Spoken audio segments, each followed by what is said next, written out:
আজকের গল্পটি শুরু হয় একটা ফিউচার দুনিয়াকে দেখে, যখন পুরো পৃথিবী প্রায় ধ্বংসের মুখে চলে এসেছে। আর এই ধ্বংসের কারণ হলো এক বিশেষ ধরনের ভাইরাস, যা ৩ বছর আগে পৃথিবীতে ছড়িয়ে পড়েছিল। আর এই ভাইরাস বিশেষ করে উদ্ভিদের ওপর বেশি অ্যাটাক করেছিল, যার কারণে প্রায় সব গাছপালাই মারা যায়, এমনকি মানুষের খাবারের মতো কিছুই বেঁচে থাকে না। সমুদ্রের প্রত্যেকটা জীব একটা সময় পর এই ভাইরাসে আক্রান্ত হয়ে মারা যায়। অর্থাৎ এক কথায় বলতে গেলে এই পৃথিবীর পুরো ইকোসিস্টেমটাই এই ভাইরাসটা নষ্ট করে দিয়েছে।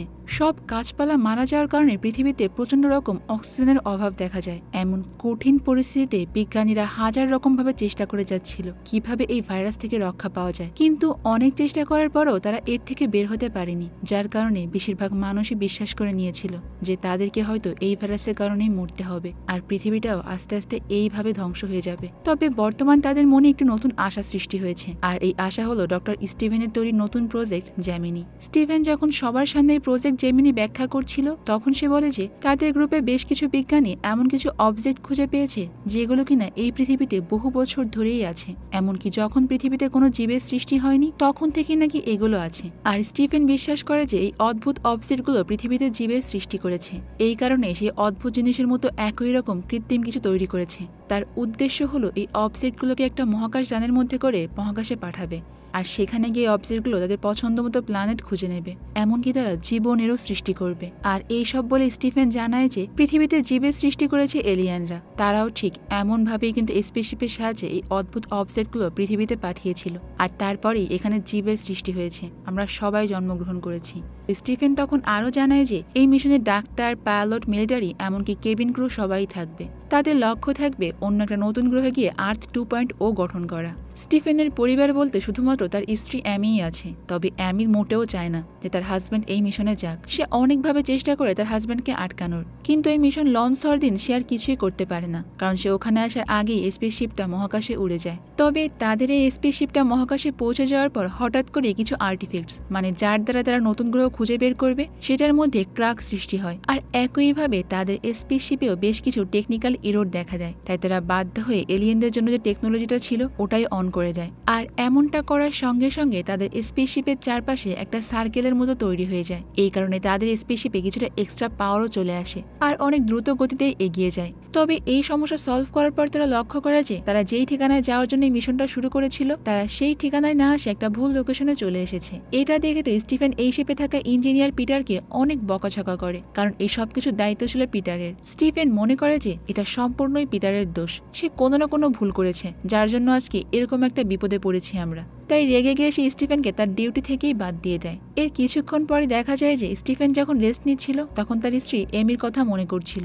এরপর প্রথমবারের মতো সে কৃত্রিম আর্টিফ্যাক্টসটাও ওপেন করে, আর লক্ষ্য করে যে কয়েক সেকেন্ডের জন্য মানুষের আকৃতির মতো কিছু একটা সেখানে তৈরি হয়েছে, কিন্তু সেটা আবার সঙ্গে সঙ্গে ভ্যানিশও হয়ে যায়। এই সব কিছুর পর স্টিফেন তার মেম্বারদেরকে এখানকার লোকেশন খুঁজে বের করতে বলে, কিন্তু তখন এই গ্রুপ মেম্বাররা তাকে জানায় যে তাদের সমস্ত ডেটাই নাকি অলরেডি মুছে গিয়েছে। আর এই ঘটনা ঘটেছে যখন তারা এলিয়েনদের জন্য টেকনোলজিটা অন করেছিল, ঠিক সেই সময়। অন্যদিকে পিটার তো তার বাংকার থেকে বেরিয়ে আসে, আর তাদের স্পেসশিপে একাধিক সিকিউরিটি ক্যামেরার মধ্যে থেকে একটা সে চুরি করে নেয়, যাতে করে ওই কৃত্রিম আর্টিফ্যাক্টসটা সে একা একাই পর্যবেক্ষণ করতে পারে। মানে সে ওই রুমটা সিসি ক্যামেরাটা আগে থেকেই সরিয়ে ফেলেছে আর কি। তবে ঠিক ওই সময় তাদের শিপে একটা অ্যানাউন্সমেন্ট করা হয়, আর সেখানে জানানো হয় যে তাদের এই এয়ারলকটিকে ওপেন করেছে আর কোনো কিছু নষ্ট করার চেষ্টা করছে।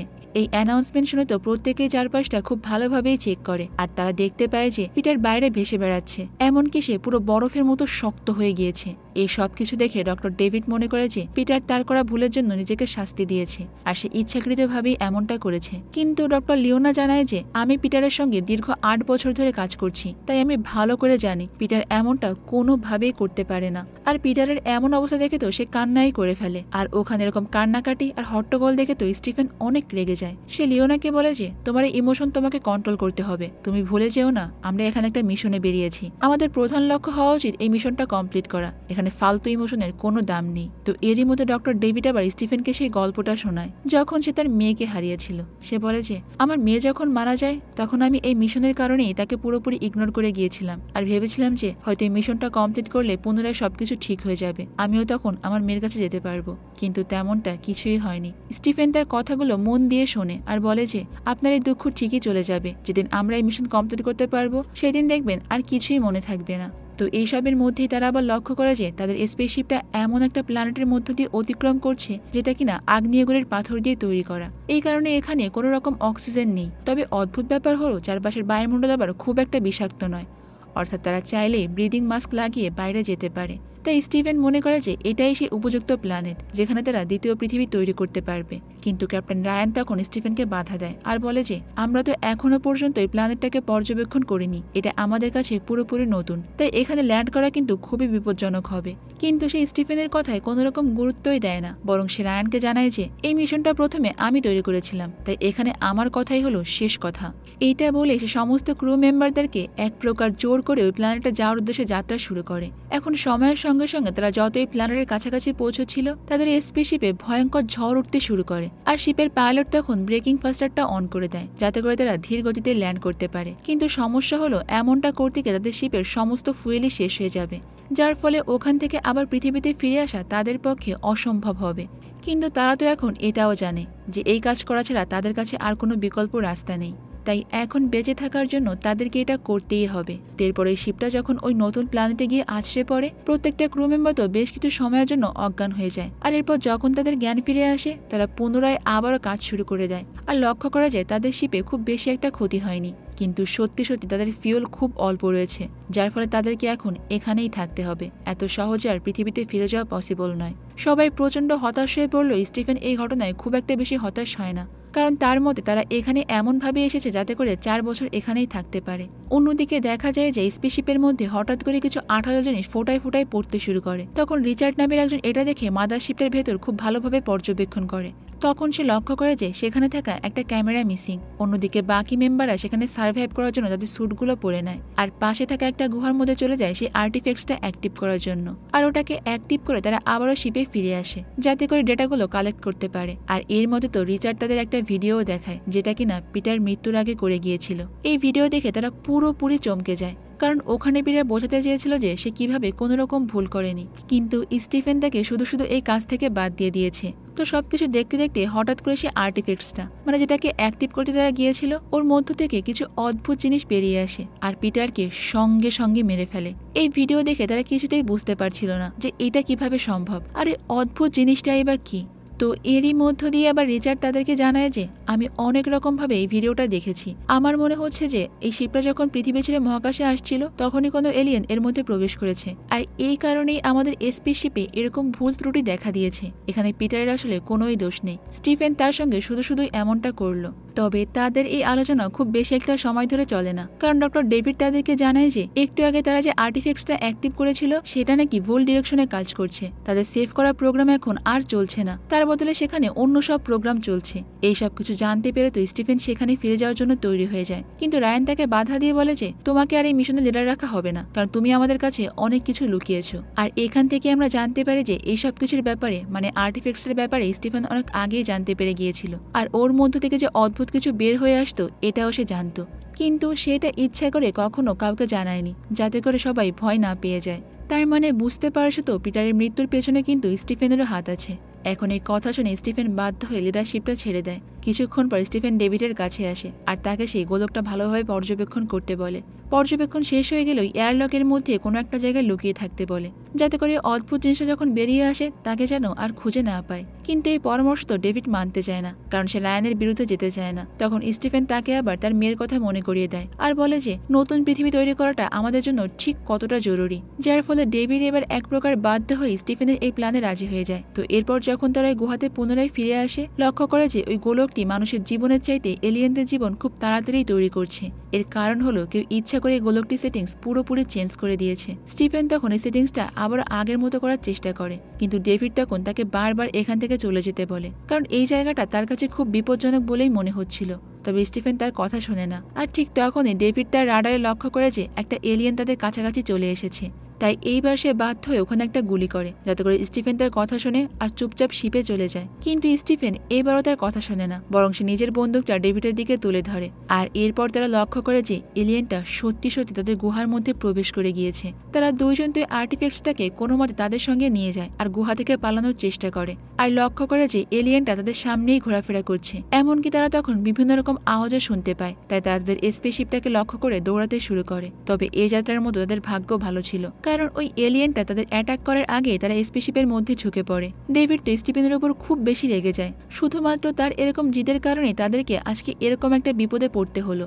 তখন স্টিফেন তাকে জানায় যে আমি এই রিস্কটা কেন নিয়েছি তুমি জানো, কারণ বেঁচে থাকতে গেলে গোলকটা আমাদের সবারই প্রয়োজন। এরপর রায়ান যখন এই সবকিছু জানতে পারে, সে স্টিফেনকে অনেক বেশি বকা দেয়। স্টিফেন তাকে বোঝায় যে ওই গোলক আমরা ব্যবহার করে পুনরায় সবকিছুই বন্ধ করতে পারবো, কিন্তু রায়ান তার কথা শোনে না, উল্টো সজোরে তাকে একটা ঘুষিই মেরে দেয়। এখন এই সব কিছুর মাঝখানে হঠাৎ করে সেখানে থাকা কম্পিউটার অ্যালার্ম বাজতে শুরু করে, আর এটার মাধ্যমেই তারা বুঝতে পারে যে তাদের সিস্টেমটা হ্যাক হয়ে গিয়েছে। লিওনা তৎক্ষণাৎ এটা চেক করতে চায়, তবে ওই রুমে যাওয়ার পর সে দেখতে পায় যে তার পায়ে আঠালো ধরনের পদার্থ লেগে আছে, আর ঠিক হঠাৎ করে কেউ তাকে টেনে নিয়ে যায়। তবে এটা ছিল ফ্রাঙ্ক, আর সে তাকে জানায় যে ওই এলিয়েন তাদের স্পেসশিপের আশেপাশেই রয়েছে, আর সে নিচের অংশ অলরেডি একটা ফুটো করে ফেলেছে। এরপর তারা দুইজন খুব সতর্কতার সঙ্গে সেখান থেকে বেরিয়ে ল্যাবে চলে যায়। সেখানে গিয়ে তারা দুজন লুকিয়ে থাকার চেষ্টা করে, তবে সমস্যা হলো তাদের ল্যাবে শ্বাস নিতে খুবই কষ্ট হয়। আর এই সমস্যা আরও বেড়ে যায় যখন তারা শুনতে পায় যে তাদের ল্যাব থেকে একটা অদ্ভুত আওয়াজ বেরিয়ে আসছে, আর তার মানে নিশ্চয়ই সেখানে কোনো একটা জায়গায় এলিয়েনটা লুকিয়ে আছে।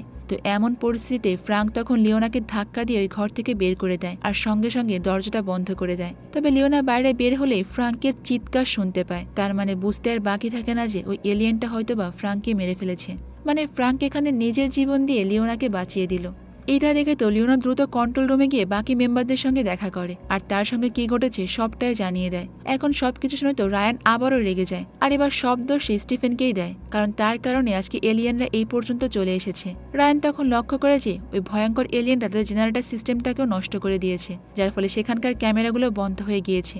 একইভাবে তারা রিচার্ডের সঙ্গেও সমস্ত কন্ট্যাক্ট হারিয়ে ফেলেছে, এমনকি পৃথিবীর সঙ্গেও তাদের এখন আর কোনো যোগাযোগ নেই। আর এই সমস্যার একটাই সমাধান, সেটা হলো কোনোভাবে তাদেরকে এখান থেকে জেনারেটরটা অন করতে হবে।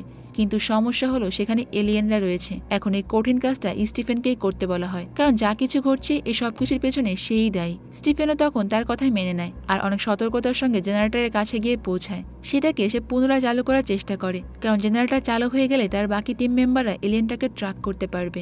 তবে কাজ শেষ করে স্টিফেন যখন সেখান থেকে ফিরে যাওয়ার চেষ্টা করে, সে আবার ওরকম অদ্ভুত রকম আওয়াজ শুনতে পায়।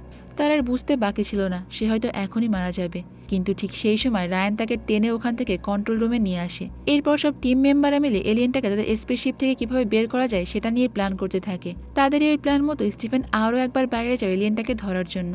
এখানে এলিয়েনা সবার প্রথমে ইয়ারলক্সটা ওপেন করে যেখানে ওই এলিয়েনটা রয়েছে, আর এরপর সে অন্য একটা রুমে গিয়ে লুকিয়ে পড়ে। দরজাটা খোলার সঙ্গে সঙ্গে তো এলিয়েনটা সেখান থেকে বের হয়ে আসে, আর এই সুযোগে রিচার্ড তখন তাদের ইঞ্জিনের আগুন ব্যবহার করে এলিয়েনটাকে পুড়িয়ে ছাই করতে চাচ্ছিল, কিন্তু সে ওটা করার আগে এলিয়েনটা তাদের পুরো সিগন্যালটাকে নষ্ট করে দেয়। এদিকে স্টিফেন তো তার জীবন বাঁচানোর জন্য ওখান থেকে পালানোর চেষ্টা করে, তখন লিওনা তাকে হেল্প করার জন্য এগিয়ে যায়। ঠিক ওই সময় এলিয়েনটাও বাইরে বের হয়ে আসে, যার ফলে রিচার্ড তার ইঞ্জিন চালু করার অ্যাক্সেসটা পুনরায় ফিরে পেয়ে যায়। আর এই সুযোগটাই কাজে লাগিয়ে স্টিফেন আর লিওনা পুনরায় তাদের স্পেসশিপের মধ্যে প্রবেশ করে। তাই রিচার্ডও চেষ্টা করে যে ইঞ্জিনের আগুন দিয়ে এলিয়েনটাকে পুড়িয়ে মেরে ফেলতে, তবে এই আগুনটা এলিয়েনকে পুড়িয়ে মেরে ফেলার জন্য যথেষ্ট ছিল না, উল্টো এলিয়েনটা তাদের উপর আক্রমণ করে বসে। কিন্তু ডেভিড তখন লিওনা আর স্টিফেনকে শিপের মধ্যে নিয়ে গিয়ে আগেই দরজাটা বন্ধ করে দেয়। তবে এমনটা করতে গিয়ে এলিয়েনটা ডেভিডের শরীরের অনেকটা অংশে ক্ষত সৃষ্টি করে, আর সে পুনরায় ওই গুহাতে ফিরে চলে যায়। এই সবকিছুর পর অবশেষে তারা ফ্রাঙ্কের মৃতদেহটা খুঁজে পায়, আর এরা দেখে তো লিওনা প্রচন্ড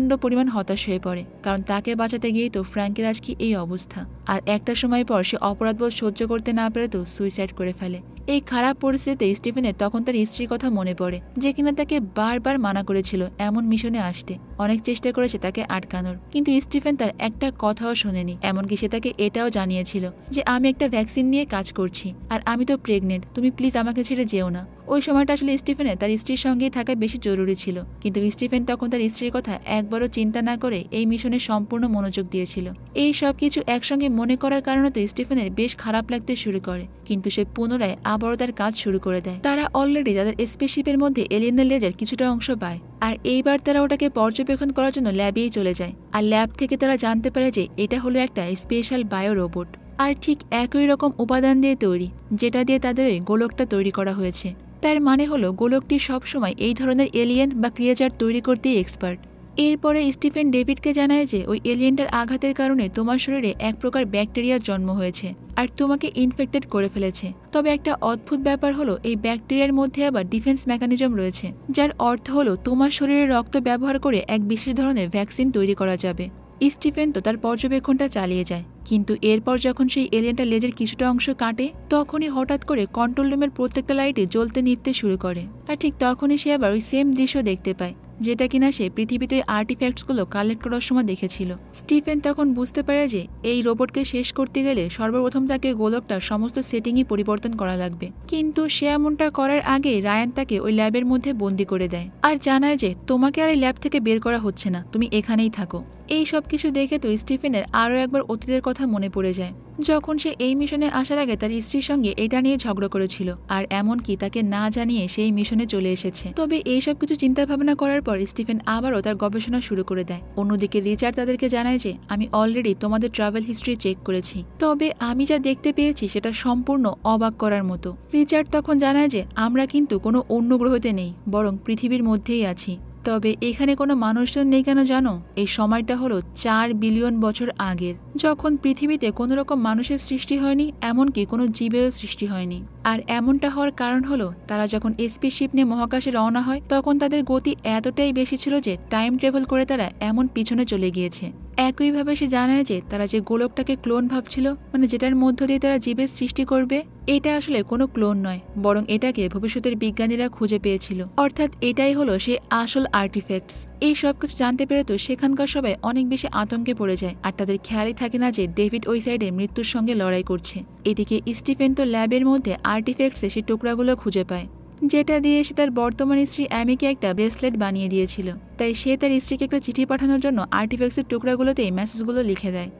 এখন যেহেতু সে অতীতে রয়েছে আর তার স্ত্রী রয়েছে ভবিষ্যতে, তাহলে এই লেখাগুলো অবশ্যই তার স্ত্রীর হাতে যে ব্রেসলেটটা রয়েছে সেটাতেও ফুটে উঠবে। এই বিশ্বাস নিয়ে স্টিফেন এই কাজটা করে। অন্যদিকে দেখা যায় যে অ্যামি নিউজ পেপার পড়ে জানতে পারে যে তার হাজব্যান্ডের এই জেমিনি মিশনটা পুরোপুরি ফেল করে গিয়েছে। এটা দেখেই তো সে অনেক বেশি হতাশ হয়ে যায়। এদিকে স্পেসশিপের মধ্যে রিচার্ড স্টিফেনকে জানায় যে রায়ান ওই গোলকটা ধ্বংস করার জন্য বিভিন্ন রকম বিস্ফোরক তৈরি করছে। এই কথা শুনে তো স্টিফেন অনেক বেশি চিন্তায় পড়ে যায় আর সে রিচার্ডকে বলে যে তুমি দ্রুত এয়ারলকের গেটটা খুলে দাও, কারণ আমার কাছে এই সমস্যার বিকল্প একটা রাস্তা আছে। কিন্তু তাদের এই কথাবার্তার মধ্যে হঠাৎ করে একটা গুলি এসে রায়ানের বুক ভেদ করে চলে যায়। আর এই গুলিটা কিন্তু আর কেউ চালায়নি, স্বয়ং ডেভিড, যে কিনা মৃত্যুর সঙ্গে লড়াই করছিল সেই চালিয়েছে।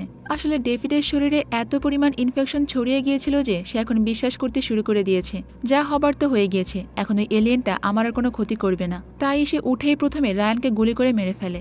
স্টিফেন এরকম খারাপ পরিস্থিতি দেখে তো একটা রুবি কিউব ডেভিডের দিকে ছুঁড়ে মারে, যাতে করে তার ধ্যান কিছুক্ষণের জন্য হলেও অন্যদিকে চলে যায়। আর সত্যি সত্যি এমনটাই হয়। আর এই সুযোগটা কাজে লাগে স্টিফেন তখন ওই ল্যাব থেকে বেরিয়ে আসে। ল্যাব থেকে বেরিয়ে আসার পরে তো স্টিফেন ওই বোমটা ইচ্ছাকৃতভাবেই অ্যাক্টিভ করে আর ওটা বাইরে ছুঁড়ে মারে, যাতে করে এলিয়েনটার ধ্যান পুরোপুরি তার দিকে চলে আসে। আর সত্যি সত্যি যখন এলিয়েনটা তার দিকে চলে আসে সে তো সরাসরি কন্ট্রোল রুমেই চলে যায় আর সেখানকার গেটটা গিয়ে বন্ধ করে দেয়। কিন্তু সমস্যা হলো এখানে ডেভিড রয়েছে, যে কিনা তাকে দেখেই তার উপর গুলি চালায়। আর ঠিক ওই মুহূর্তে ভয়ঙ্কর এলিয়েনটা দরজা খুলে ভেতরে প্রবেশ করে। এলিয়েনটা স্টিফেনের দিকে এগিয়ে এসেই তো তাকে ধরে সজোরে দূরে ছুঁড়ে মারে। কিন্তু ভাগ্য ভালো থাকার কারণে স্টিফেন এই যাত্রার মতো বেঁচে যায় আর ভয়তে দৌড়াতে শুরু করে। স্টিফেন তো ওখান থেকে আবার সেই কন্ট্রোল রুমেই যায়, কিন্তু কন্ট্রোল রুমে তো ডেভিড ছিল আর ডেভিড এবার ঠিক করে যে যেভাবেই হোক সে স্টিফেনকে মেরে ফেলবে। কিন্তু অবাক করা বিষয় হলো সে গুলি চালানোর আগে ওই এলিয়েনটা তাকে এসে পুরো টুকরো টুকরো করে ফেলে। তাই এই সুযোগটা কাজে লাগিয়ে তো স্টিফেন ওখান থেকে আরো একবার পালাতে শুরু করে। আর এইবার সে স্পেসশিপ থেকে বাইরে এসে ইচ্ছাকৃতভাবে প্রথমে ওই বোমটা ব্লাস্ট করে দেয়, যার ফলে এলিয়েনটার সঙ্গে সঙ্গে স্পেসশিপের কন্ট্রোল রুম একটা বিশাল ধামাকার মাধ্যমে সেখানেই ধ্বংস হয়ে যায়। স্টিফেনও সেখানে বেশ কিছুক্ষণের জন্য অজ্ঞান অবস্থায় পড়ে থাকে। এরপর তার যখন জ্ঞান ফিরে আসে সে তো রিচার্ডের গলা শুনতে পায়। রিচার্ড আসলে অনেক আগে থেকে স্টিফেনের সঙ্গে যোগাযোগ করার চেষ্টা করছিল, কারণ সে তো প্রথম থেকে স্টিফেনকে বাঁচাতে চায়। কিন্তু স্টিফেন তখন তাকে জানায় যে বাইরের প্রচণ্ড ঝড় উঠেছে আর এখান থেকে আমার বেঁচে ফেরার চান্স খুবই কম। তাই সে ওখান থেকে উঠে প্রথমে গুহার মধ্যে যায় আর সেখানে গিয়ে গোলকটার সিস্টেম পুরোপুরি চেঞ্জ করতে শুরু করে। আর এদিকে দেখা যায় যে এমি যখন থেকে জানতে পেরেছে তার হাজব্যান্ডের মিশনটা ফেল হয়ে গিয়েছে তখন থেকে সে প্রচণ্ড উদাস ছিল। আর এরপর সে তার হাজব্যান্ডের দেওয়া ব্রেসলেটটাই দেখতে থাকে। আর তখনই সত্যি সত্যি স্টিফেন যেটা আইডিয়া করেছিল সেটাই হয়। সে তার হাজব্যান্ডের পাঠানো মেসেজটা ওই ব্রেসলেটের উপর দেখতে পায়। আর ওই মেসেজে বলা ছিল যে তুমি সবসময় এই ব্রেসলেটটা তোমার সঙ্গেই রেখো। আর অন্যদিকে দেখা যায় যে স্টিফেন সেই গোলকটার সিস্টেম পুরোপুরি চেঞ্জ করতে সক্ষম হয়েছে। আর কিছুক্ষণের মধ্যে আবার সে বর্তমানেও চলে আসে, মানে তার স্ত্রী অ্যামির সামনে। স্টিফেন খুব ভালো করেই বুঝতে পারছিল এটা খুবই কম সময়ের জন্যই হবে, তাই সে দ্রুত তার স্ত্রী অ্যামিকে এই ভ্যাকসিনের ফর্মুলাটা বলে দেয়, যাতে করে তার স্ত্রী এই ভ্যাকসিনটা তৈরি করে এই পৃথিবীটাকে আবারও আগের মতো করতে পারে। আর এই সব কিছু বলতে বলতে স্টিফেন আবারও ভ্যানিশ হয়ে সেই গুহাতেই ফিরে আসে। আর একটু পরে ওই গুহার মধ্যে এসে শেষ নিঃশ্বাস ত্যাগ করে। পৃথিবীতে থাকা অ্যামিও তখন বুঝতে পারে যে তার হাজব্যান্ড আর বেঁচে নেই। আর এরপরে বেশ কয়েকটা মাস কেটে যায়। সে তার হাজব্যান্ডের দেওয়া ফর্মুলা অনুযায়ী ভ্যাকসিন তৈরি করে ফেলেছে। আর এই ভ্যাকসিনটা সত্যি সত্যি কাজ করে। কিছুদিনের মধ্যেই পৃথিবী আবার আগের মতো হয়ে যায়। আর সে তার প্রথম সন্তানেরও জন্ম দেয়। আর আমাদের আজকের এই মুভির গল্পটাও এখানে শেষ হয়ে যায়। তো বন্ধুরা, গল্পটা তোমাদের কাছে কেমন লেগেছে সেটা কিন্তু আমাকে কমেন্ট করে অবশ্যই জানিও। তো দেখা হবে অন্য কোনো সুন্দর মুভির গল্প নিয়ে ভিন্ন কোনো সময়ে। ততক্ষণ পর্যন্ত তোমরা সবাই অনেক বেশি ভালো থাকবে এবং নিরাপদে থাকবে। আর অবশ্যই তো কুহেলিকার সঙ্গেই থাকবে, তাই না? আল্লাহ হাফেজ।